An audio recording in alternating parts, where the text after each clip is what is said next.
அப்போ வந்து lockdown time கரெக்டாக நான் சொல்லிட்டு இருக்கேன் பரவாயில்ல அவ்வளோதான், இனிமேல் நம்மளும் காலேஜாக வேற போகணும், கல்ச்சுரல்ஸ்லாம் இனிமேல் கெஸ்ட்டாக தான் போகணும், அந்த லெவல்லாம் யோசிச்சிட்டே இருக்கும்போது ஒரு மெசேஜ் வருது, டிக்டாக் வந்து பேன் பண்ணிட்டாங்க, அந்த கனவெல்லாம் இது பண்ணுறோன்னு. சரி யோசிச்சேன், சரி நம்ம இது ஒன்றும் பெருசாக உழைக்கலையே அப்படின்னும் போது அப்படி ஸ்டார்ட் பண்ணது தான். அதில் தான் ஒரு ஆக்சுவலாக ஒரு மீம் பார்த்து காப்பி பண்ணது தான் அந்த 4 விதம்.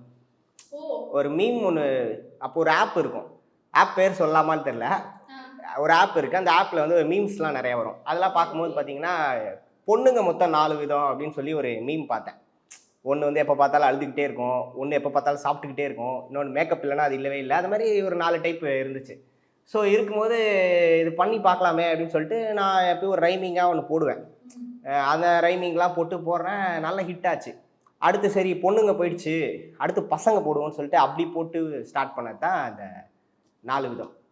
அது அப்படியே ஹிட் ஆச்சுல, அதனால் அந்த பேட்டர்ன் அப்படியே வெற்றி பேட்டர்னை வந்து அப்படியே ஃபாலோ பண்ணிட்டு இருக்கேன்.